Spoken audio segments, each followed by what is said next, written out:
Sustainable development. The satisfaction of human needs and aspirations is the major objective of development. The essential needs of vast numbers of people in developing world for food, clothing, shelter, jobs are not being met. A considerable share of world population still lives in a pathetic condition.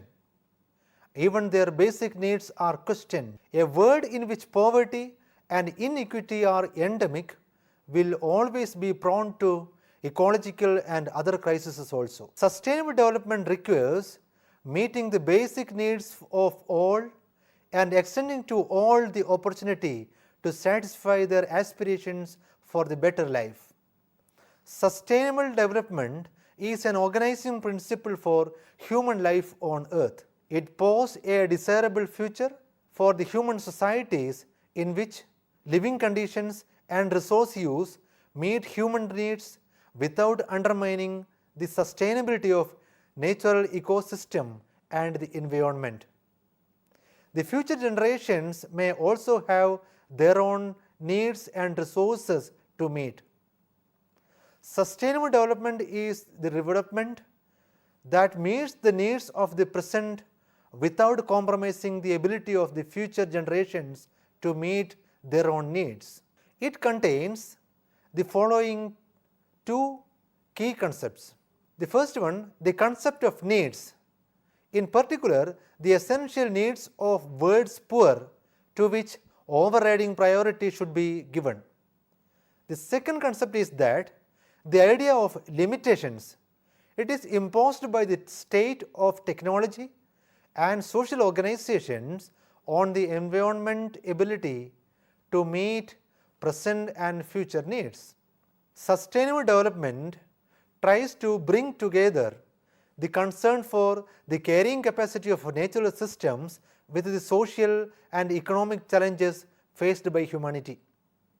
Thus, the goal of economic and social development must be defined in terms of sustainability in all countries, that means developed, developing or undeveloped countries, or it includes the market-oriented or centrally planned economies. It includes rich or poor, that means sustainable development is the development ensuring the future and preserving the present. Development involves a progressive transformation of economy and society. A development path that is sustainable in a physical sense could theoretically be pursued even in a rigid social and political setting. But physical sustainability cannot be secured unless development policies pay attention to such considerations as changes in access to resources and in the distribution of cost and benefit. Even the narrow notion of physical sustainability implies a concern for social equity between generations. Living standards that go beyond the basic minimum are sustainable only if consumption standards everywhere have regard for long-term sustainability. Yet many of us live beyond the world's ecological means, for instance, in our patterns of energy use. As early as 1970s, sustainability was employed to describe an economy in equilibrium with basic ecological support systems. Scientists in many fields have highlighted the limits to growth, and economists have presented alternatives, for example, a steady state of economy to address concern over the impacts of expanding human development on the planet. Major conventions and policies related to sustainable development. There are a number of international as well as regional. Section number 3, the core principles of sustainability. The set of 5 sustainability principles is offered in order to advance and restore some rigor to the underlying ideas. Its development was informed by the number of existing frameworks and was inspired in particular by the work of R. Buckminster Fuller. The principle can receive a specific operational meaning in relation to particular sectors of the economy, development issues, business strategies, investment guidelines, or initiatives taken by individuals. They are expressed in relation to 5 fundamental domains. Number 1, the material domain. The material domain constitutes the basics for regulating the flow of material and energy that underlie existence. Second one, the economic domain. It provides a guiding framework for creating and managing the wealth. The third one, the domain of life. It provides the basis for appropriate behavior in the biosphere. The fourth one, the social domain. It provides the basic for social interactions. And finally, the fifth one, the spiritual domain. It identifies the necessary attitudinal orientation and provides the basis for the universal code of ethics. By their very nature, language, logic, and action force, separation, discrimination, and choice, a balanced and full integration of all 5 principles are essential here. However, for more conceptualizing and realizing sustainability as a state, the whole set has to be integrated into a single unity in which the 5 principles come together as one. The 5 domains underlying the principles interact and co-define one another, and as a holographic image, each embodies the whole general schemes in its own sphere. When the principles are thus integrated and seamlessly inform choices and actions, a state of sustainability which otherwise appears as a difficult, distinct goal can be realized spontaneously and completely. With minerals and fossil fuels, the rate of depletion and the emphasis on recycling the economy of use should be calibrated to ensure that the resource should not be run out before the acceptable substitutes and available. Sustainable development requires that the rate of depletion of non-renewable resources should foreclose as few future options as possible. Developments tend to simplify ecosystem and to reduce their diversity of species. And species once extinct are not renewable. The loss of plant and animal species can greatly limit to the options of future generation. So sustainable development requires the conservation of plant, animal species also. The adverse impacts on the quality of air, water, and other natural elements are to be minimized so as to sustain the ecosystem as an overall integrity. In essence, sustainable development is a process of change in which the exploitation of resources, the direction of investments, the orientation of technological development, and institutional change are all in a harmony and enhance both current and future potential to meet human needs and his aspirations. Section 4, Components and Types of Sustainability. The major components and sustainable developments can be discussed very briefly. Establishing ecological limits and more equitable standards. This requires the promotion of values that encourage consumption standards that are within the bounds of ecologically possible and to which all can reasonably aspire. Next one is redistribution of economic activity and reallocation of resources. Meeting essential needs depends in part on achieving full growth potential, and sustainable development clearly requires economic growth in place where such needs are not being met. Population control. Though the issue is not merely one of the population size of distribution of resources, it is a problem of sustainable development also. Sustainable development can only be pursued if demographic developments are in harmony with the changing productive potential of the ecosystem. Sustainable development must not endanger the natural ecosystems that support life on the earth. The atmosphere, the water, the soil, and the living beings should be preserved as it is. There should be more equitable access to resources. Growth has no set limit in terms of population or resources, or beyond which lies ecological disaster. But there are ultimate limits, and sustainability requires that long before these are reached, efforts are made to ensure that equitable access to resources to all. Carrying capacity and sustainable yield of resources should be considered.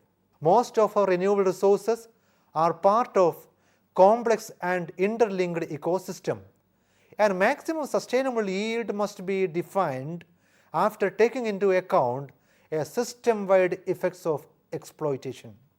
Retention of resources. Sustainable development requires that the rate of depletion of non-renewable resources foreclose as few future options as possible. Diversification of the species is another fact to be intended here. Sustainable development requires the conservation of plant and animal species. Minimize adverse impact. Sustainable development requires the adverse impact of the quality of air, quality of water, and other natural elements are to be minimized so as to sustain the ecosystem overall's integrity. Types of sustainability. The first one is environmental sustainability. It refers to sustainability in the ecological and other environmental parameters. Environmental sustainability is the process of making sure the current process of interaction with the environment are pursued with the idea of keeping the environment as pristine as natural possible based on ideal seeking behavior. Thus, environmental sustainability demands that society designs activities to meet human needs while indefinitely preserving the life support system of the planet. This, for example, entails using water sustainability, only utilizing renewable energy, and sustainable material supplies. The second, social sustainability. Social harmony is the main concept here, and it can be referred as ability of the community to absorb inputs such as extra people for short or long period of time and continuing functioning either without creation of social disharmony as a result of these inputs or by adapting its functions and by relationships, so the disharmony created can be alleviated or mitigated. Next one is cultural sustainability. It refers to the sustainability in the cultures or the cultural aspects related to tourism which are existing or being mitigated. Economic sustainability. Sustaining economic viability is the basic concept in this. Economic development has traditionally required a growth in gross domestic product. This model of unlimited personal growth and GDP growth may be over. Sustainable development may involve improvements in the quality of life for many, but particularly for the affluent, may necessitate a decrease in the resource consumption. The last module, need and significance. It is to be noted that each person took into account the effect of his or her action upon the others. But each is unwilling to assume that others will behave in this socially desirable fashion, and hence all continue to pursue a narrow self-interest. Communities or governments can compensate for this isolation through laws or education or through taxes or through subsidies and other methods. Most important, effective participation will be there in decision making. Local communities can help them articulate and effectively enforce their common interest. Interdependence is not simply a local phenomenon. The rapid growth of production has extended to the international plane with both physical and economic manifestations. There are growing global and regional pollution effects, such as in the more than 200 international river basins and large number of shared seas. The enforcement of common interest often suffers because areas of political jurisdiction and areas of impact do not coincide. Energy policies in one jurisdiction cause acid precipitation in some other areas. The fishing policies of one state will affect fish catch in some other areas. No supernatural authority exists to resolve such issues, and the common interest can only be articulated through international cooperation and international understanding. As a system approaches ecological limits, inequalities sharpen. Thus, when a watershed deteriorates, poor farmers suffer more because they cannot afford the same anti-erosion measures as richer farmers. When urban air quality deteriorates, the poor will be in more vulnerable areas. They suffer more, their health will be damaged than to the rich. When mineral resources became depleted, latecomers to the industrialization process lose the benefits of low-cost supplies. Globally, wealthier nations are better placed financially and technologically to cope with the effects of plausible climatic change. The settled agriculture, diversion of water courses, extraction of minerals, emission of heat and poisonous gases to atmosphere, commercialization of forest, and genetic manipulation are some of the examples of human intervention on natural systems. Until recently, such interventions were small in scale and their impact was very limited. But today's interventions are more drastic. Their scale and impact also will be drastic. They are going to more threatening to life support system both locally and globally. This need not happen. At a minimum, sustainable development must not endanger the natural systems and support life on earth. The atmosphere, the waters, the soils and the living beings should be preserved. Hence, our inability to promote the common interest in sustainable development is often a product of the relative neglectance of economic and social justice. The world must quickly design strategies to fetch sustainable development paths. This will require policy changes in all countries with respect to both in their own development and to their impact on other nations' development possibilities also. We recognize that poverty, environmental degradation and population growth are inextricably related, and it is clear that none of these problems can be successfully addressed in isolation.